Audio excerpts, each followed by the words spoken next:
हरे कृष्णा। आप सभी का हार्दिक स्वागत है हमारे Facebook page, YouTube channel Shri Radhe Krishna Thakur ji में। तो आज हम भगवान श्री कृष्ण और गोपियों की बीच की मधुर लीला का श्रवण करेंगे।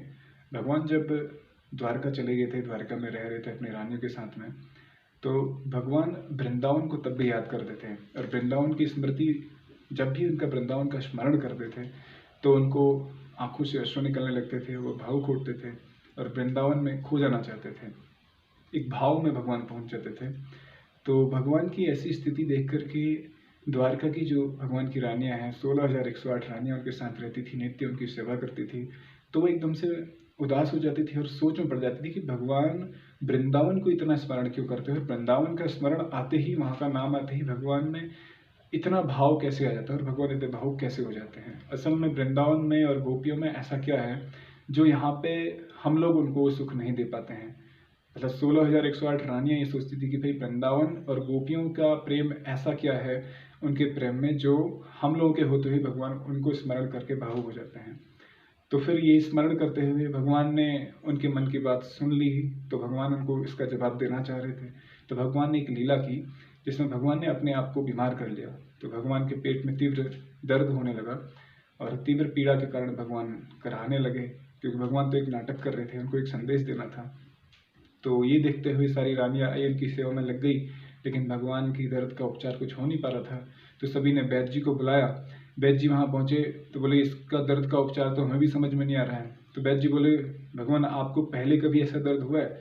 तो ठाकुर जी बोले कि हाँ, जब मैं वृंदावन में था तब एक बार ऐसा दर्द हुआ था। तो बोले उपाय भी कुछ हुआ होगा, उसका उपाय आपने क्या किया था वो बताइए। तो भगवान ने बोला देखो, उस समय मेरे ना कोई प्रेमी भक्त थे, उनके चरणों की धूली मैंने ली थी, तो इस बार भी अगर कोई प्रेमी भक्त मेरा चरणों की धूली मुझे दे दे तो उससे मैं ठीक हो जाऊंगा, उसको अपने मस्तक लगाऊंगा और उसी को दवा समझ करके उसी को खा जाऊंगा। तो बोले उससे मेरा पेट दर्द ठीक हो सकता है। तो वैद्य जी बोले तो भैया भगवान के प्रेमी भक्त जो है उनसे चरणों की धूली ले आइए। तो 16,108 रानियां माता रुक्मणी को मिला करके वो सब सोचे चलो भैया भक्त तो हम ही, सबसे बड़े भक्त तो हम ही हैं। तो उन्होंने सोचा चलो चरणों की धूली भगवान को देते हैं। अब तो चरण की धूली इकट्ठी करने लगे। तो फिर सोचा अरे शास्त्र तो ये कहता है कि भैया अगर अपने चरण की धूली अपने पति को अर्पण करते हैं, पति के मस्तक पे लगाते हैं, पति उसको ग्रहण करते हैं, तो बोले ये तो बहुत बड़ा पाप है, इसके लिए तो नरक की यातना भोगनी पड़ेगी। तो बोले नहीं, ये पाप हम नहीं करेंगे। तो 16,108 रानियों में से कोई भी तैयार नहीं हुआ भगवान को अपने चरणों की धूली देने के लिए। और फिर जितनी प्रजा में लोग थे वो भी सब देखा कि भैया जब रानियां तैयार नहीं हो रही तो हम कैसे दे सकते हैं, ये तो हमारे ईश्वर है, हमारे भगवान है, इनको हम अपने चरण की धूली कैसे दे सकते हैं। तो फिर ये सोचते हुए कोई भी तैयार नहीं हुआ। इतने में नारद जी वहाँ पहुँचते हैं, नारायण नारायण करते हुए, भगवान का गुणगान करते हुए। तो नारद जी पहुँचे। भगवान नारद जी सोचे कि भैया भक्त तो हम भी हैं, बट जब रानियां अपनी चरण की धूली देने को तैयार नहीं है तो हम कैसे चरण की धूली दे करके नरक की यातना भोगेंगे। तो नारद जी भी तैयार नहीं हुए और भगवान बोले नारद जी से कि नारद जी किसी भक्त के चरण की धूली ले आओ, हमारा पेट दर्द सही हो जाए। तो नारद जी बोले भगवान आप बताइए, आप ही बताइए कि कहाँ से कैसे व्यवस्था करें। तो बोले ऐसा ऐसा करो, आप एक बार वृंदावन हुआ और गोपियों के पास जाना, उनको बोल के आपके जो श्याम सुंदर हैं उनको पेट का दर्द, पेट की पीड़ा हो रही है, उसका उपाय जो है चरणों की धूली है। तो नारद जी ऐसे ही हरि गुणगान करते हुए वृंदावन पहुंच गए और वृंदावन में गोपियां भगवान के स्मरण कर रही थी, भगवान को याद कर रही थी। और जैसे ही नारद जी पहुंचते हैं नारायण नारायण करते हुए, तो गोपियां एकदम से उत्सुक हो जाती हैं जानने के लिए कि ये अवश्य जो है भगवान के द्वार से नारद जी आ रहे हैं, कुछ ना कुछ संदेश उनका लेके आए होंगे। तो जैसे ही नारद जी के पास सारी गोपियां इकट्ठी होती हैं, बोलती हैं कि नारद जी हमारे श्याम सुंदर कैसे हैं, हमारे प्राणनाथ कैसे हैं। तो नारद जी बोलते हैं, पहले जवाब देना चाहते लेकिन भगवान की स्थिति को देखते हुए नारद जी अपना मुंह बना लेते हैं। तो जब गोपियां देखती कि नारद जी ने मुंह बना लिया, वो समझती कुछ गड़बड़ है, तो एकदम से व्याकुल उठती कि नारद जी बताइए हमारे प्राणनाथ को क्या हुआ है, वो सकुशल तो हैं। तो नारद जी बोलते हैं असल में उनको पेट में पीड़ा हुई है और उस पीड़ा का जो उपाय है वो है उनके भक्तों के, उनके प्रेमी के चरण की धूली।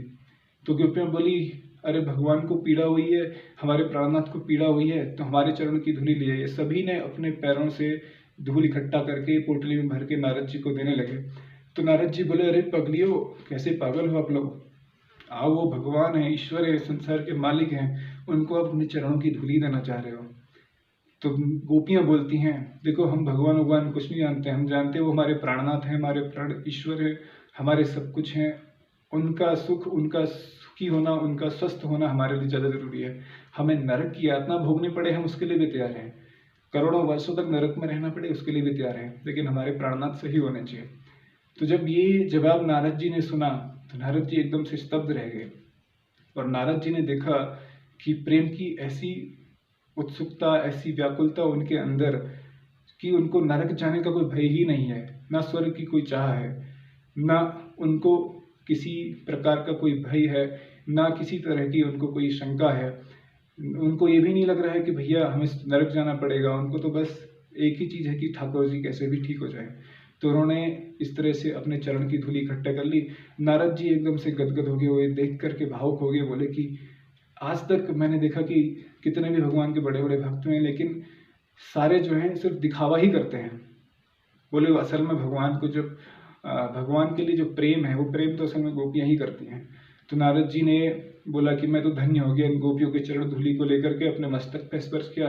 बोले कि उद्धव जी तो इनकी चरण की धूलि पाने के लिए यहाँ पे गुलमलता बन गए, गुलमलता बन करके हजारों सालों तक यहाँ पे रहे, ताकि उनके चरणों की धूलि उनके मस्तक पे लगे। और मुझे तो ये प्रत्यक्ष गोपियों ने अपने हाथों से अपने चरण की धूलि दे दी। तो नारद जी उस धूलि को लेकर के वापस पहुँचते हैं द्वारका में, और द्वारका में ठाकुर जी के पास पहुँचते बोले नारद मिली चरण की धूलि। तो भगवान नारद जी बोलते हैं, हाँ प्रभु मिल गई, आपके जो प्रेमी भक्त हैं उन्होंने आपके चरण की आपके लिए चरण की धूलि भेजी है। तो भगवान बोलते हैं, अच्छा गोपियाँ क्या बोली? तो नारद जी बोलते हैं, भगवान गोपियों में जो प्रेम की जो वास्तविक जो प्रेम है ना, वो प्रेम मैं गोपियों के अंदर देख पाया। वो बोली कि भैया हमें तो ध्यान, योग, ज्ञान ये तो हम जानते ही नहीं है। हम तो बस यही जानते हैं कि हमारे श्याम सुंदर ठीक होने चाहिए। उनके लिए हमारे प्राण चले भी जाएं, हमें नरक में जाना पड़े, कोटि कोटि वर्षों के लिए नरक में रहना पड़े, उसके लिए भी हम तैयार हैं। लेकिन हमारे प्राणनाथ, हमारे श्याम सुंदर वो ठीक हो जाए, उनका पेट का दर्द ठीक हो जाए। तो बोले कि वो तो ये बोले कि अगर हमारे द्वारा उनका अगर ये पेट दर्द ठीक हो जाता है, तो उसके लिए हम लोग नरक जाने के लिए भी तैयार हैं। तो भगवान ने जब ये सुना तो भगवान और भावुक हो गए, भगवान के अश्रु निकलने लगे, और चरण धूलि को देख करके भगवान आलिंगन करने लगे। कभी अपने वक्ष स्थल पर लगा रहे हैं, कभी उसको मस्तक से स्पर्श कर रहे हैं। तो भगवान का दर्द ठीक हुआ। और भगवान का जब दर्द ठीक हुआ तो उसके बाद सारी जो रानियाँ थी, असल में भगवान का दर्द तो था ही नहीं, भगवान ने तो एक लीला की थी ताकि हर किसी को ये संदेश जा सके, हर रानी समझ सके इस चीज़ को, जो उनके मन में शंका थी वो शंका दूर हो सके कि भाई गोपियों में ऐसा क्या है जो भगवान उनसे इतना प्रेम करते हैं। तो हर रानी इस चीज़ को देख करके एकदम स्तब्ध रहेगी कि भाई गोपियों का प्रेम, जो महाभाव उनके प्रेम में है ना, वो तो हम कभी स्पर्श भी नहीं कर सकते हैं। तो ये हर रानी सोचने लगी। तो इसलिए हर किसी के शंका जो थी, उस शंका को दूर करने के लिए भगवान ने ये अद्भुत लीला की थी। और इसके बाद जब सभी रानियों ने देखा तो भगवान को प्रणाम किया, और उस जो जो गोपियों के चरणों की धूल वो लेके आए थे नारद जी, हर रानी ने उसको अपने मस्तक पर स्पर्श किया। तो असल में वृंदावन की जो भाव है, महाभाव, वो प्रेम का अद्भुत पराकाष्ठा है। उस पराकाष्ठा को समझना भौतिक बुद्धि के बहुत परे है। असल में जो वास्तविक प्रेम है भौतिक संसार में अगर देखें तो वास्तविक प्रेम जो है वृंदावन में, जो भगवान के लिए जो गोपियों का प्रेम है, ब्रजवासियों का जो प्रेम है, वो प्रेम ही उत्कृष्ट प्रेम है। वरना भौतिक संसार में तो सब दिखावे के लिए प्रेम हो रहा है। जैसे जब असल में भगवान को प्रेम के प्रत्यक्ष प्रमाण देने की जरूरत पड़ी तो हर कोई भक्त पीछे हट गया। लेकिन जब गोपियों का नंबर आया तो गोपियां अपने प्राण दे करके भगवान के दर्द को ठीक करने के लिए तैयार हो गए।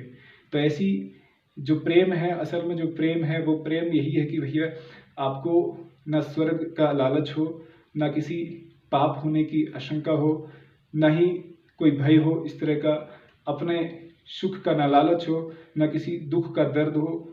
अगर ऐसी भावना हमारे अंदर प्रेम के लिए उत्पन्न होती तो वही सच्चा प्रेम है, बाकी सब दिखावे का प्रेम है। हरे कृष्णा।